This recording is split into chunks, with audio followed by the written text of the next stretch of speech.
Bismillahirrahmanirrahim. Assalamualaikum warahmatullahi wabarakatuh. Mahasiswa sekalian yang berbahagia, hari ini saya akan menyampaikan materi yang sebetulnya urutannya dari satu slide ini kita jadikan 3 video. Nah, ini yang paling akhir ini adalah materi yang terkait dengan bagaimana Anda akan melakukan penyusunan atau melakukan analisis, ya, analisis keterkaitan antara ranah tadi, ya, ketika mana yang ranah yang akan kita pakai, ya, yaitu analisis keterkaitan ranah antara SKL, KI, KD dan untuk mapel. Kebetulan ini ada contoh, ya, untuk contoh mapel tertentu. Nah, jadi kalau kita lihat di sini ada standar kompetensi lulusan. Saya akan sampaikan dulu ranah pengetahuan, ya, karena yang sikap nanti di slide yang lain akan saya jelaskan lebih detail, ya, untuk sikap, karena sikap itu kan perubahan tingkah laku. Tapi kalau pengetahuan dan keterampilan ini langsung pada penyampaian materi. Nah, kita bagi menjadi beberapa kolom tabel ini. Yang kolom pertama itu adalah ranah pengetahuan, standar kompetensinya, koalisi kemampuannya. Contohnya begini. Ini saya ambil contoh mapelnya simulasi digital. Koalisi kemampuan adalah memiliki pengetahuan faktual, konseptual, prosedural, dan metakognitif. Ya, tadi kan sudah saya jelaskan tadi di ranah sebelumnya. Nah, dalam ilmu pengetahuan teknologi, seni, dan budaya, dengan wawasan kemanusiaan, kebangsaan, kenegaraan, dan peradaban terkait penyebab serta dampak fenomena dan kejadian. Ya. Kemudian kompetensi inti kelas 10, ini saya ambil contoh di kelas 10-nya adalah, ya, kita lihat di sini, saya bacakan saja, yaitu memahami, menerapkan, dan menganalisis. Ya, berarti kalau memahami, menerapkan, dan menganalisis, itu kalau di pengetahuan sudah masuk dari C1 itu kan, atau C2, ya, nah, menerapkan C3. Ya. Pengetahuan faktual, konseptual, dan prosedural berdasarkan rasa ingin tahu tentang ilmu pengetahuan, teknologi, seni, budaya, dan humaniora dalam wawasan kemanusiaan, kebangsaan, kenegaraan, dan peradaban terkait penyebab fenomena dan kejadian dalam bidang kerja yang spesifik untuk memecahkan masalah. Turunannya, kompetensi dasarnya, kita ambil salah satu contoh, menerapkan pengetahuan pengelolaan informasi digital melalui pemanfaatan komunikasi daring atau online. Ya. Nah, biasanya di sini ditulis lengkap, ya, KD-nya, ya. Nah, analisisnya apa?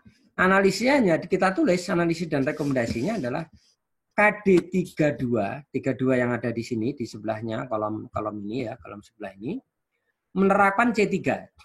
Menerapkan kan C3, ya, termasuk pengetahuan kognitif, berada pada level atau pada taksonomi belum, level mengaplikasikan atau menerapkan di C3.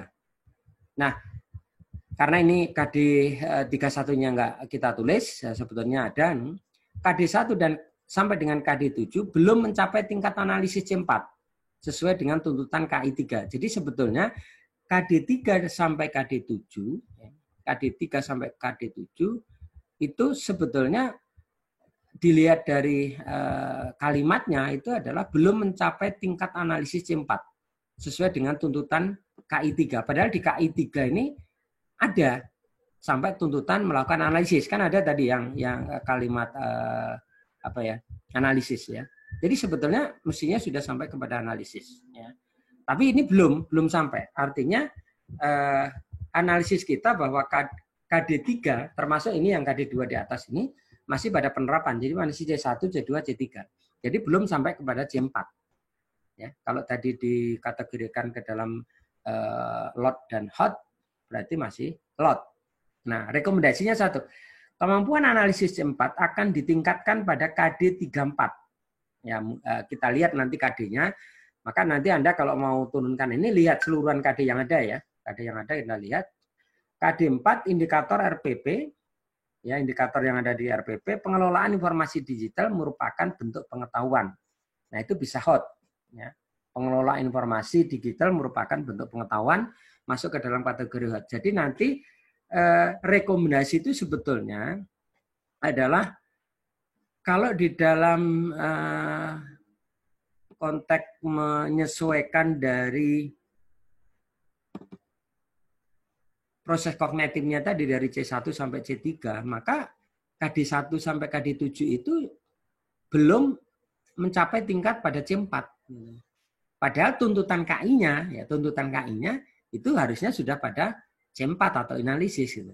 Nah, dari pemahaman kita tentang KD dari 1 sampai 7 tadi, ternyata KD 3-4-nya atau keurutan keempat ini sebetulnya bisa kita tingkatkan gitu, menjadi kemampuan yang sudah analisis gitu.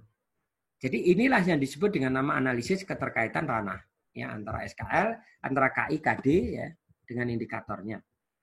Maka rekomendasi seperti itu. Tapi kalau memang antara KI dengan KD-nya memang sudah sejalur, ya tidak perlu diberikan rekomendasi seperti ini. Atau mungkin ada yang diturunkan, atau mungkin yang dinaikkan tidak hanya C4, punya C5 atau C6. Silahkan saja. Nah, tabel kedua ini adalah bentuk keterampilan. Jadi dari bentuk keterampilan ya, memiliki kemampuan pikir dan tindak yang efektif dan kreatif dalam ranah abstrak dan konkret sebagai pengembangan dari yang dipelajari di sekolah secara mandiri. Ya, ini tadi yang kolom ketiga, kompetensi intinya mengolah, menalar dan menyajikan dalam ranah konkret dan ranah abstrak terkait dengan pengembangan dari yang dipelajari di sekolah secara mandiri dan mampu melaksanakan tugas spesifik di bawah pengawasan langsung.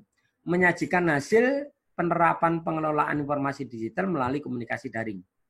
Ini KD-nya. KD4 menyajikan termasuk keterampilan konkret.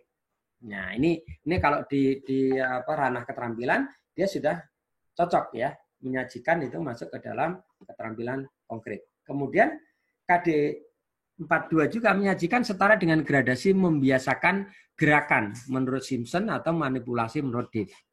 Jadi udah sesuai karena memang antara KI dengan KD-nya sudah cocok ya, dari menyajikan setara dengan gradasi tadi. Jadi menyajikan hasil penerapan pengolahan informasi digital ya. Nah, ini udah cocok. Jadi inilah contoh bagaimana Anda nanti melakukan analisis ya. Nah, sebagai tugas untuk bisa melakukan analisis terhadap KIKD, maka Anda nanti masing-masing menentukan mapel apa, di semester berapa, kemudian tentukan KD-nya gitu. Ambillah salah satu KD saja untuk latihan ya. Ambillah salah satu KD, nanti saya akan uraikan, saya akan masukkan ke Google Classroom tugas ini secara khusus. Kemudian kita menggunakan